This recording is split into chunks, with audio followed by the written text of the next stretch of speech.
trabalha por dinheiro. Eu trabalhei 4 anos e meio em Salgueiro, entrei recebendo um valor, 4 anos e meio saí para Surubim, era o mesmo valor que eu recebia do salário. Não recebi nenhuma vez em Salgueiro, 13º, nada disso. Trabalhei com todo prazer. Tem vários irmãos aqui que trabalharam junto. Olá, bom dia, tudo bem? Conforme os senhores já puderam observar aí, eu vi esse vídeo, assisti ao vídeo desse pastor, achei interessante porque acaba suscitando um assunto que tem sido muitas vezes objeto de alguma discussão, né? Na fala do pastor, ele diz o seguinte, que ficou 4 anos sem receber 13º salário. O nome desse pastor é pastor Hélio Ribeiro, que é pastor presidente da instituição Assembleia de Deus, Seara, né, conhecida como AD Seara. E ele relata aí realmente a sua indignação, porque antes dele ser pastor nessa instituição, ele era, claro, obviamente, de uma outra instituição religiosa. E naquela instituição, segundo ele, né, na cidade que ele aí menciona, o seu pastor lhe deixou aí 4 anos sem receber o que ele diz aí 13º salário. Então, diante dessa celeuma, surge uma pergunta: existe uma relação de emprego entre um pastor e entre uma instituição religiosa? Há uma relação de trabalho?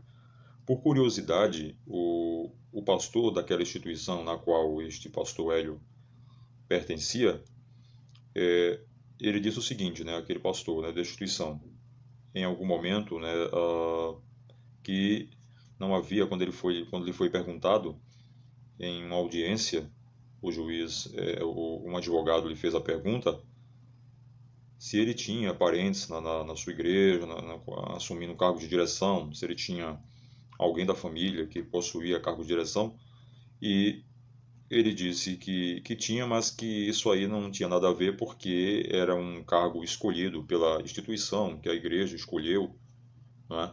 E que não havia que não havia essa relação de trabalho. Então, nas palavras dele, é que o fato dele ter pessoas da família na direção daquela instituição ou como pastor não caracteriza aí uma relação de emprego, uma relação de trabalho. Isso que ele estava querendo dizer.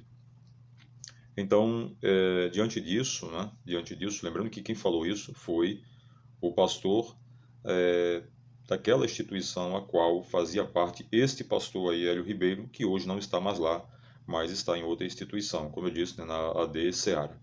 Então, diante dessa discussão, eu tive o interesse de trazer aqui para vocês justamente isso. Qual é o entendimento, o meu entendimento nesse aspecto, não é? O que traz aí a legislação da trabalhista, qual o entendimento dos tribunais na matéria, claro, quando eu falo tribunais, eu vou trazer aqui entendimentos dos tribunais regionais do trabalho e o entendimento do Tribunal Superior do Trabalho em relação a essa questão, se há uma relação de emprego entre a instituição religiosa e o seu pastor. Primeiramente, nós queremos tratar aqui a respeito da denominação igrejas ou até mesmo instituição religiosa. A Constituição, ela traz aqui algo interessante em relação às igrejas. Deixa eu ler aqui para os senhores. No seu artigo 19, diz o seguinte, né? É vedado à União, aos Estados, ao Distrito Federal e aos municípios estabelecer cultos religiosos ou igrejas, subvencioná-los, embaraçar-lhes o funcionamento ou manter com eles os seus representantes relações de dependência ou aliança, ressalvada na forma da lei, a colaboração de interesse público. Preste bem atenção. Já no início, lá no artigo 5º, né? Lá, todo mundo conhece aqui o artigo 5º da Constituição, acredito que seja o inciso de número 6º. Veja só o que diz a Constituição, né? Nossa Constituição Federal. Exatamente.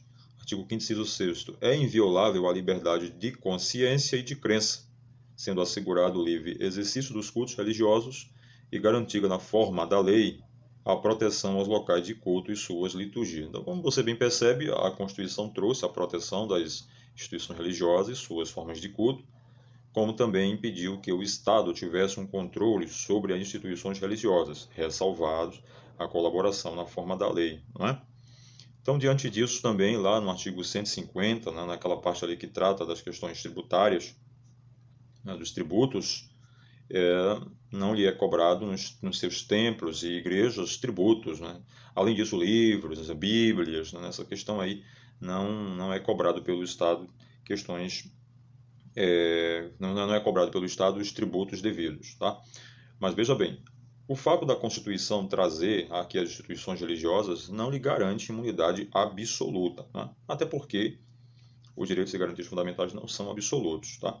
Então, veja o que acontece em relação a isso. A Constituição Federal, ela não disciplinou a questão das instituições religiosas como pessoa jurídica. Essa responsabilidade ficou a cargo ali do Código Civil Brasileiro, que classifica as instituições religiosas como pessoas jurídicas de direito privado. Tá? Então, quando eu digo direito de pessoas jurídicas, porque ela tem personalidade jurídica, né? Ou seja, tem um CNPJ, Cadastro Nacional de Pessoa Jurídica. Né? Então, essa é a caracterização hoje das instituições religiosas. Claro que a gente tem no Brasil muitas instituições que não são regularizadas. A gente encontra algumas igrejas que não têm registro. Nós não estamos falando dessas igrejas. Estamos aqui tratando justamente das instituições mantidas, devidamente regularizadas, regulamentadas perante os poderes públicos, tá? Então, essas instituições, principalmente as neopentecostais, né, e as outras, como demais, mas principalmente no surgimento das instituições neopentecostais, as igrejas cresceram muito, né, desenvolveram muito em número de membros, estrutura. Então, houve a necessidade de estruturar, né, as igrejas, criando seus departamentos administrativos, seus departamentos financeiros, não é? Além disso, profissionalizando mais, né, formando seus pastores, mantendo um controle, né, uma direção mais organizada, uma situação mais profissional, né? E diante disso, passou a ter necessidade até mesmo de estruturar, né, os pastores, que antigamente não se tinha essa questão, né, de estrutura. Hoje as instituições têm os seus pastores, não é? E muitos deles vivem exclusivamente para as igrejas, não é? Muitos deles vão ser missionários, outros vão ser pastores, como eu disse, vão para outras cidades. E em troca dessa atividade desse pastor, lhe é dado uma retribuição, né? Lhe é dado uma retribuição. Então, essa retribuição ele utiliza para pagar suas contas, para manter sua família, né? Aí surge uma pergunta: essa contribuição aí que é paga aos pastores, né, em conta a prestação do seu serviço prestado, na sua dedicação, inclusive existe até algumas igrejas hoje que não permitem que determinados pastores tenham outra atividade, eles vivem exclusivamente para isso. Quando eles são escolhidos, né, para ser missionário, para ser um pastor, eles são separados e aí eles têm que dedicar a vida exclusiva, ali 24 horas praticamente, àquela instituição. Aí, diante disso, essa relação, né, desses pastores com as igrejas, com a sua igreja, isso caracteriza uma relação de trabalho, né? Eles estão lá servindo ali à disposição. E isso caracteriza uma relação de emprego. Em primeiro lugar, vamos ler aqui rapidinho a CLT, a Consolidação das Leis do Trabalho, né? No seu artigo 2º, diz o seguinte: considera empregador a empresa, individual ou coletiva. Logo, a gente entende aqui, no caso, que empregador pode ser tanto uma pessoa física como uma pessoa jurídica. Considera-se empregador a empresa individual ou coletiva, que, assumindo os riscos da atividade econômica, admite, assalaria e dirige a prestação pessoal de serviço. Então, veja bem que esse empregador, como eu disse, é uma pessoa física, uma pessoa jurídica, tanto que no Código Civil nós temos a EIRELIS, né? Empresa Individual de Responsabilidade Limitada. E as suas atividades, elas são exercidas por uma pessoa, a prestação pessoal do serviço. Está aqui, não é isso? Pela CLT, artigo 2º, a caracterização do empregador. Agora, quem é o empregado pela CLT? Quem é considerado empregado? No artigo 3º, vamos ler aqui. Considera-se empregado, tá? E aí, quando eu vou ler esse artigo 3º, eu vou trazer aqui justamente as 4 características que mostram que estão presentes na relação de emprego. Estando presentes esses 4 elementos, nós temos uma relação de trabalho, tá? Então, vamos ler aqui. Considera-se empregado toda pessoa física. Então, por aqui você já percebe que empregados pode ser uma pessoa física. Já empregador pode ser uma pessoa física ou jurídica, mas empregado só pode ser pessoa física.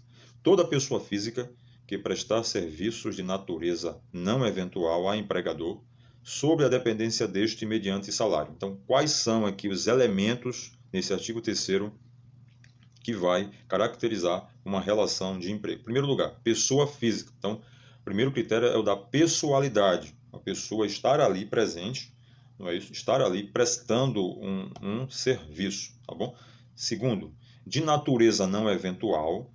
De natureza não eventual. Então, ele presta um trabalho ali, um serviço de natureza não eventual. Aí não vamos entrar nessa caracterização doutrinária, o que é não eventual, o que não é, mas de natureza não eventual a empregador, sob a dependência deste, ou seja, em primeiro lugar, a pessoalidade, segundo, a não eventualidade, terceiro, a dependência econômica, na dependência, ou seja, que esteja na dependência de um empregador, uma pessoa física ou jurídica, aguardando ordem, executando ordem, fazendo o que lhe é pedido, à disposição, tá? E por último, mediante um salário. Então nós temos aqui, os 4 elementos da relação de emprego: pessoalidade, não eventualidade, dependência ou subordinação e remuneração, ou seja, mediante um salário. Agora veja, entre esses pastores dessa instituição, de algumas instituições, observe que estão presentes todos esses elementos da relação de trabalho. Existe uma prestação de serviço de natureza não eventual, eles estão à disposição do seu pastor 24 horas, não é? Sob a dependência deste, como eu disse, não eventual, sob a dependência, aguardando ordem, e mediante um salário. No final do mês, é-lhe dado uma retribuição pelas suas atividades. Tem um doutrinador que diz que esses valores que são recebidos pelos pastores são utilizados para a manutenção da família, para o lazer, da saúde, educação, logo tem natureza salarial. Por isso que existe, já que de cara você percebe que existe uma relação de emprego entre um pastor e entre uma instituição religiosa, tá bom? Deixa eu ler aqui para vocês agora as decisões aqui de alguns tribunais. Vamos para o TRT da 11ª região. O que foi que o TRT decidiu a respeito? Tá? Vamos ler aqui essa decisão. Apesar de existir um contrato de trabalho voluntário entre uma igreja e um pastor, a 3ª turma do Tribunal Regional do Trabalho da 11ª região reconheceu o vínculo de emprego entre ambos. A igreja em questão é a Mundial do Poder de Deus, Igreja Mundial do Poder de Deus em Manaus. Veja que o TRT reconheceu a relação de trabalho entre um pastor, não é, e essa instituição aqui religiosa. Não é? Após o trânsito em julgado, a igreja evangélica deverá efetuar anotação na carteira de trabalho na função de pastor e salário de 3.000, né, além de pagar ao reclamante as verbas rescisórias relativas ao período reconhecido, de janeiro de 2014 a fevereiro de 2018, e comprovar o recolhimento do fundo de garantia pelo tempo de serviço. Veja que coisa interessante. Agora vamos ver aqui a decisão de um outro TRT, tá? Como já diz aqui, de um outro TRT. Vamos lá, e aqui para vocês. Qual foi o voto, né? O TRT da 11ª região. Aliás, o TRT da 3ª região. O que é que disse aqui a magistrada? Mas além do sublime mistério do qual o autor tanto se orgulha, impressiona o fato de que, se faltasse algum culto, poderia perder a igreja e que havia fiscalização dos cultos pelo regional. Tinha uma folga semanal e intervalo intra-jornada de valores mensais, né, em relação a valores mensais. Não está bem definido aqui a linguagem, muito bem, intra-jornada de 1 hora, né? Depreende-se do julgamento, dos depoimentos de suas testemunhas, que havia metas mensais de arrecadação, e se estas não fossem atingidas, poderia levar o pastor à sua exclusão. Né? Ele diz mais daqui: não restam dúvidas de que houve um desvirtuamento da missão sublime de ganhar almas, restando evidente que o autor trabalhava de vendedor, né, dos princípios bíblicos, cujo objetivo era o atingimento de metas para a manutenção do templo, sob pena de perder a igreja, ou seja, ser despedido, mediante fiscalização de suas atividades, de forma remunerada e subordinada, sem possibilidade de se fazer substituir. Então veja aqui que esses julgados aqui traz essa questão do pastor que vivia ali à disposição, né, 24 horas da igreja. Ele foi despedido e entrou com a ação e foi lhe dado os direitos trabalhistas. Vamos ver aqui a decisão do TST. A 7ª turma do TST, Tribunal Superior do Trabalho, negou o pedido da Igreja Universal do Reino de Deus para anular a decisão do TRT da Primeira Região, Tribunal Regional do Trabalho da Primeira Região, Rio de Janeiro, que reconheceu o vínculo de emprego a um ex-pastor obrigado a cumprir metas de arrecadação. Na mesma decisão, ficou mantida a condenação da Igreja ao pagamento de 19 mil por danos morais ao pastor demitido sob acusação de roubo. Tá? Então, daí que você entende que a decisão dos tribunais trabalhistas é no sentido de reconhecer a relação de emprego, no caso, entre o pastor e uma instituição religiosa. Agora, é importante frisar aqui o seguinte, não é qualquer pastor, né? Esse pastor tem que estar à disposição dessa instituição. Por exemplo, às vezes o indivíduo é pastor de uma instituição, mas ele trabalha, ele não vive à disposição daquela instituição, né? Tem muitos assim, que são pastores, né, em algumas igrejas, mas que não sobrevivem, não vivem do salário daquela instituição, porque tem a sua atividade profissional, como qualquer outra pessoa. Agora, existem aqueles que, quando são chamados, eles devem abdicar de todas as suas funções e se dedicar exclusivamente à igreja. Então, a este é-lhe garantido todos os direitos aí trabalhistas. E aí o pastor Hélio falando que foram 4 anos sem receber 13º, claro que isso cabe uma demanda trabalhista, desde que não tenha havido aí a prescrição do direito, né? Desde que o direito não seja prescrito, tá? Não tenha havido aí a prescrição, porque os senhores sabem que a relação de trabalho, após a extinção do contrato de trabalho, você tem um prazo aí de 2 anos para arguir direitos trabalhistas, até 2 anos, não é isso? Com isso, nós não queremos incitar aqui a nenhum pastor, não é, de alguma instituição religiosa a entrar com uma ação contra a sua, não é, contra a sua instituição religiosa. O que é mais curioso é o seguinte, é que eu tenho aqui, por exemplo, um documento, né, um documento público de reconhecimento aqui, reconhecido em cartório, né, uma compra, por exemplo, naquela compra do terreno da Assembleia de Deus, ali na Avenida Cruz Cabugá, que a Assembleia de Deus comprou aquele terreno, e aí compareceram ali no cartório, né, o pastor presidente, né, o secretário, eu acho que o vice-presidente, e lá no cartório, né, no documento público, na escritura pública do terreno, está lá dizendo, né, pastor fulano de tal, profissão, profissão pastor.